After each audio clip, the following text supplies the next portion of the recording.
প্রধানমন্ত্রী তারেক রহমানের সঙ্গে সৌজন্য সাক্ষাৎ করেছেন ঢাকায় নিযুক্ত সৌদি আরবের রাষ্ট্রদূত ডক্টর আবদুল্লাহ জাফর এইচ বিন আবিয়া। সকাল 11টায় সচিবালয় মন্ত্রিপরিষদ বিভাগে এই সাক্ষাৎ অনুষ্ঠিত হয়। সৌজন্য সাক্ষাতের শুরুতে ত্রয়োদশ জাতীয় নির্বাচনে বিএনপি বিজয়ী হওয়ায় প্রধানমন্ত্রী তারেক রহমানকে অভিবাদন জানান সৌদি রাষ্ট্রদূত। পরে দুই দেশের স্বার্থ সংশ্লিষ্ট নানা বিষয় নিয়ে কথা বলেন প্রধানমন্ত্রী তারেক রহমান। এর আগে প্রধানমন্ত্রী তারেক রহমান সকাল 9টা 5 মিনিটে সচিবালয় মন্ত্রিপরিষদ বিভাগে অফিস করতে আসেন। এ সময় মুখ্য সচিব এবিএম আব্দুস সাত্তার প্রধানমন্ত্রীকে স্বাগত জানান।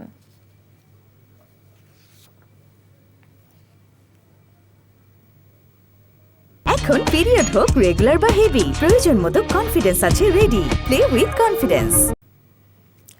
এই মুহূর্তে সচিবালয়ে আছেন আমাদের স্পেশাল করেসপন্ডেন্ট নজরানা চৌধুরী। সরাসরি যাচ্ছি তার কাছে। নজরানা, প্রধানমন্ত্রীর আজকের কর্মসূচি সম্পর্কে কি তথ্য আছে আপনার কাছে, আমাদের জানান।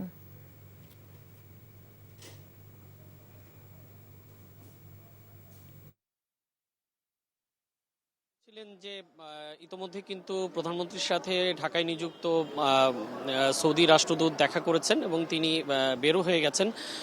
কিন্তু এর আগে কিন্তু সকালে প্রধানমন্ত্রী তারেক রহমান 9টার পরে কিছুক্ষণ পরে যে সচিবালয়ে আসেন, তারপরে পরপরই ওনার সাথে বৈঠক হয় পররাষ্ট্রমন্ত্রী ডক্টর খলিলুর রহমানের। এরপরেই কিন্তু সৌজন্য সাক্ষাৎটি হয়েছে সৌদি রাষ্ট্রদূতের সাথে। এখন একটি বৈঠক শুরু হয়েছে। এটি হলো যে হযরত শাহজালাল আন্তর্জাতিক বিমানবন্দরের যে থার্ড টার্মিনাল রয়েছে সেটি চালু করার বিষয়ে নিয়ে একটি বৈঠক অনুষ্ঠিত হচ্ছে।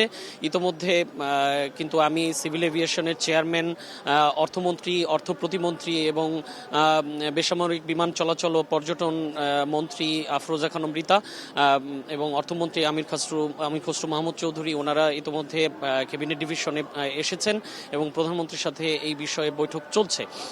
এরপরে কিন্তু আরও একটি বৈঠক আছে 1টার দিকে।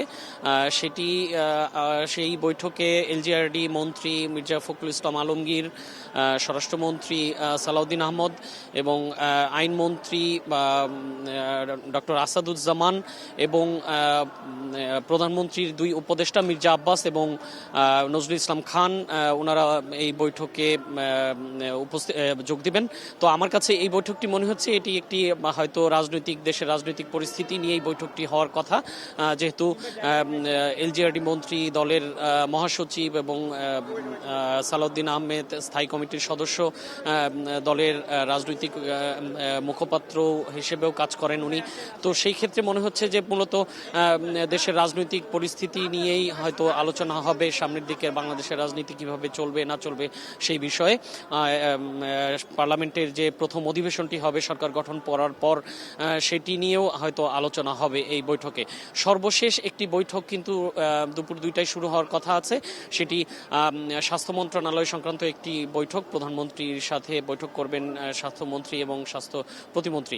তো এই ছিল আমাদের এখনকার পরিস্থিতি। তবে প্রধানমন্ত্রী কিন্তু আপনি জানেন যে দায়িত্ব নেওয়ার পর মূলত তিনি সচিবালয়েই তার কার্যালয়ে, ক্যাবিনেট ডিভিশনে যে তার কার্যালয় আছে সেখানেই অফিস করছেন। তিনি পিএমওতে তার নিজের যে কার্যালয় সেটি কিন্তু শুধুমাত্র গতকালকেই প্রথম অফিস করেছিলেন। এর বাইরে প্রতিদিনই কিন্তু উনি সচিবালয়ে অফিস করছেন। এরটি কিন্তু একটি ইতিবাচক দিক যে সচিবালয় যেহেতু বাংলাদেশের সরকারি কর্মকাণ্ডের একদম সূতিকাগার, কেন্দ্রস্থল, সেই ক্ষেত্রে প্রধানমন্ত্রী যখন সচিবালয়ে অফিস করেন সমস্ত মন্ত্রণালয় এবং সমস্ত আমলাতন্ত্র কিন্তু আমলাতন্ত্রের ভেতরে এক ধরনের সিরিয়াসনেস কাজ করে। সেই জায়গাটায় কিন্তু এটি খুবই সিগনিফিক্যান্ট যে প্রধানমন্ত্রী এখানে অফিস করছেন রেগুলার। এবং সেক্ষেত্রে সরকারের যেহেতু নতুন সরকার দায়িত্ব নিয়েছে, সরকারের মধ্যে দেশের মধ্যে যে কর্মচাঞ্চল্য শুরু হয়েছে সেটিরই একটি আমরা সেভাবেই দেখতে পারি যে নতুন প্রধানমন্ত্রী যখন অফিস করেন এত উদ্যোগী হয়ে, তখন পুরো দেশের রাষ্ট্রযন্ত্র সেটি করতে তো আরো বাধ্য হয়ে যাবে। লিমা, জানছিলাম সচিবালয়ে প্রধানমন্ত্রী তারেক রহমানের কর্মসূচি সম্পর্কে। এখন পিরিয়ড হোক রেগুলার বা হেভি, প্রয়োজন মতো কনফিডেন্স আছে রেডি। Play with confidence.